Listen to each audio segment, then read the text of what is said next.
Assalamualaikum warahmatullahi wabarakatuh. Hello, I am Ahmad Marfi Alabi Rahman from the speaking class offering F. I am just an ordinary college student, and it is an honor for me to be able to talk about the topic that I will bring up this time. Many of you must have played games, right? Playing games has become a part of life for most people, ranging from forms of entertainment, hobbies, and even professional work. I myself love playing games so much. I often play games with my friends, especially online games. It is very exciting to be able to get rid of fatigue and boredom by playing games with my friends. I also often get scolded by my parents for staying up late playing games. But lately, I started to know the timing and didn't play games for so long. I limit playing games to only 3 hours a day. From this, we can learn that our parents often forbid us not to play games because they are considered to interfere with our learning activities. Well, it is not completely wrong if we play with no timing and limit. Actually, we can learn a lot from playing games. Game itself has developed a lot over time, starting from the era of arcade games like what we often play at Time Zone. Then, moving on to the era of console games, where there are Nintendo DS and PlayStation, which are very popular. Along with the times and technology, computers have started to become the perfect media for playing games. High graphics, good playing performance, and an interesting storyline we can get from playing games on computers today. Not only computers are the right media for playing games, but there are also cell phones that we use and carry on a daily basis. There are lots of interactive and educational games, of course. Many studies have shown that playing a game encourages a student to learn something and even acquire a new skill. Lots of games that are very exciting but also educational, such as action games like Assassin's Creed. This game takes place in real-time periods, having the player take part in actual events with fictional and historically accurate characters. This game teaches a lot about morals and even history. Players of this game are also required to have fast and responsive reflexes. And then there are games like The Sims and Minecraft that can help us to be more creative and know responsibility. Any games know or performing any task that requires in the video games that can also exercise our mind, and it will help our brain stay sharper. There are many games like this, such as Sudoku, crossword, chess, and so on.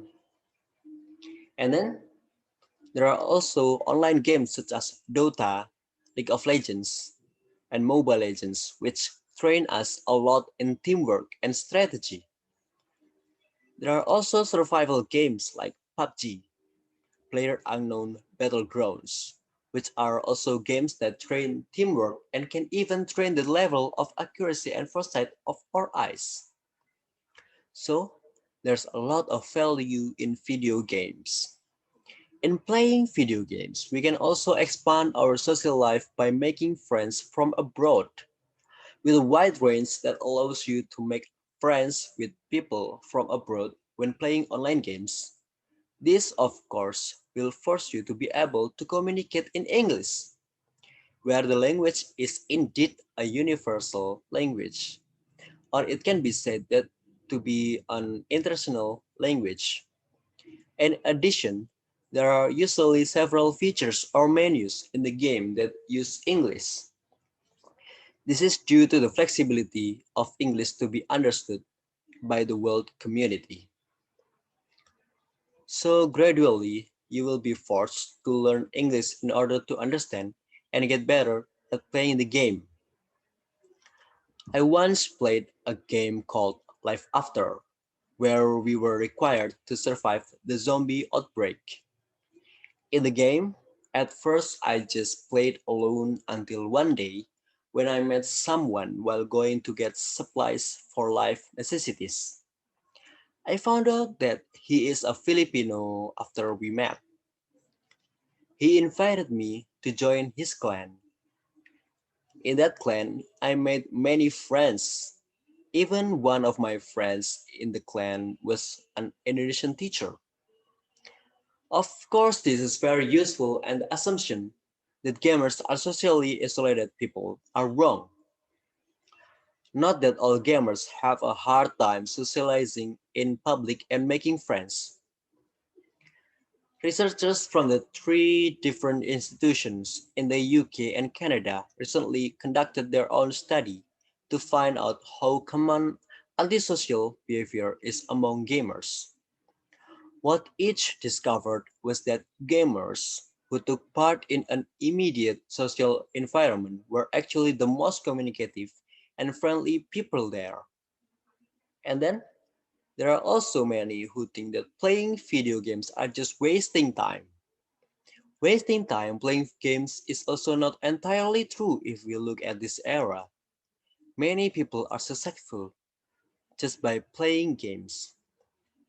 Many YouTubers and other live streamers earn a lot of money by broadcasting themselves playing games, such as Reza Arab, Meow Auk, Winda Basudara, and many more.